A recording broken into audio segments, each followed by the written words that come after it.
সূরা থেকে এই সূরা আপনাকে সেই ফিতনা থেকে বাঁচাবে। নবীজি এমন ভাবে বলেছেন, কোন মুমিন ব্যক্তি যদি তাকে পেয়ে যায়, মানে দাজ্জালের যুগটা পেয়ে যায়, সে যেন তার সাথে মোলাকাত করার আকাঙ্ক্ষাও পোষণ না করে, কারণ এটা এমন একটা ফিতনা হবে যে ইমানদার মানুষের ইমান হরণ করে ফেলবে। এখন বলেন, ইতিহাসের সবচেয়ে বড় এই ফিতনা সম্পর্কে আমরা কতজন ইউনিভার্সিটিতে পড়েছি, কতজন স্কুলে পড়েছেন আর কলেজে পড়েছেন আর মাদ্রাসায় পড়েছেন? বলেন, এটা একটা অ্যামেজিং ব্যাপার না যে ইতিহাসের সবচেয়ে বড় ফিতনাকে নিয়ে আমাদের কোনো মাথা ব্যথা নাই। আসলে দাজ্জাল কে? সে কি মানুষ নাকি কোনো সভ্যতা? সে কোথায় থাকবে, কোত্থেকে বের হবে, এখন সে কোথায় আছে, সে কি আগেও ছিল? প্রশ্নগুলো কি ঘুরপাক খায় না মাথায়? আচ্ছা, সহজ করে একটা উত্তর বলি, আজকে ডিটেলস বলার সময় নাই। দাজ্জাল কে? একজন মানুষ, এটা কোনো সভ্যতা নয়।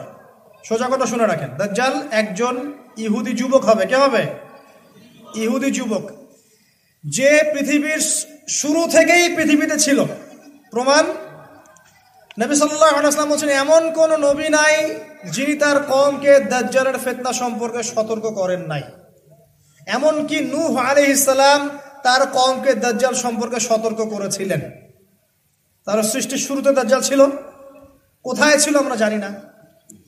এখন সে কোথায়? কোথায় আল্লাহ ভালো জানেন। দেখেন, আমি আপনাকে একটা হাদিস বলি, আপনার মাথা ঘুরবে, আপনি কোনো কনক্লুশন পাবেন না।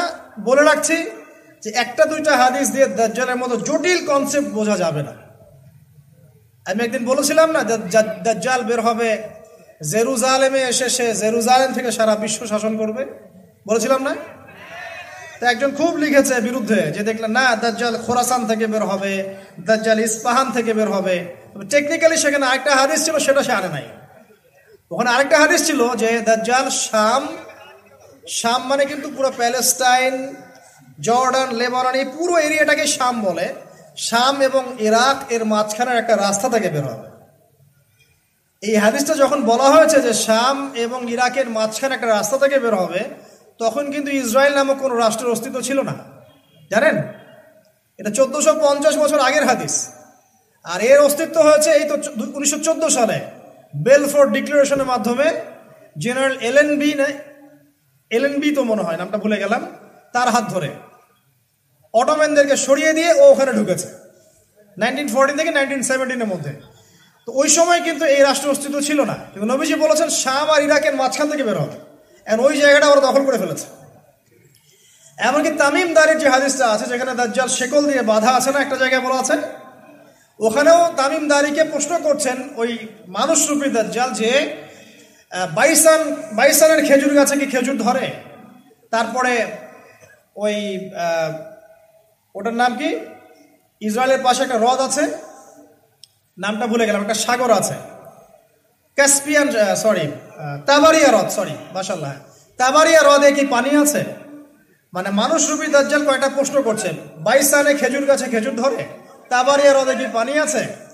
তো তখন এই জায়গাগুলো কিন্তু তখন শামের অন্তর্ভুক্ত ছিল। বাইসান, তাবারিয়া হ্রদ এখন সবগুলো ইসরায়েলের অন্তর্ভুক্ত, আপনি চেক করে দেখেন।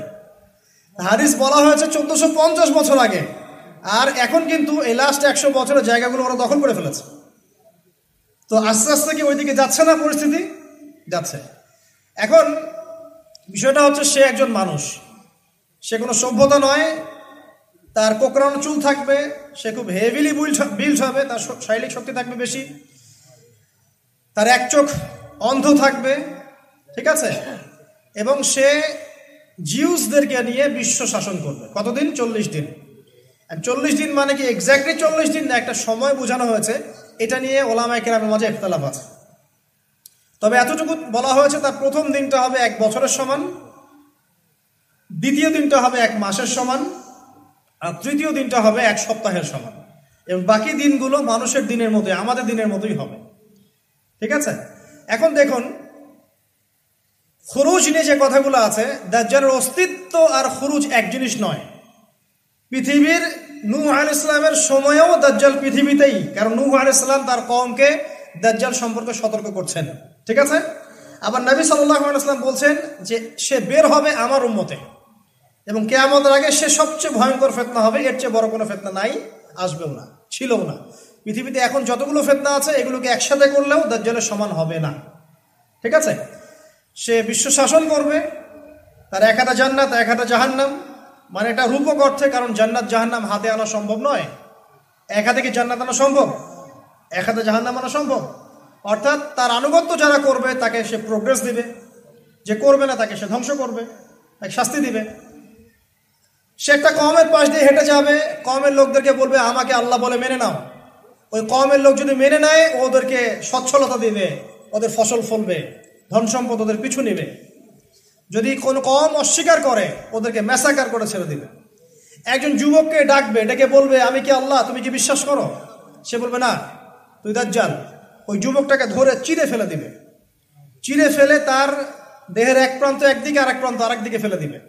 এরপর আবার একে জীবিত করবে, জীবিত করে যুবককে আবার বলবে যে এখন কি বিশ্বাস হয়েছে যে আমি আল্লাহ? তখন যুবকটা বলবে এখন আরো স্পষ্ট বিশ্বাস হয়েছে তুই দাজ্জাল।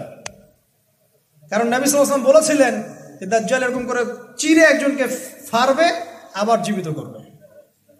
নবী সাল্লাল্লাহু আলাইহি ওয়াসাল্লাম বলেছেন এই যুবক হবে অনেক উঁচু স্তরের শহীদ। সুবহানাল্লাহ।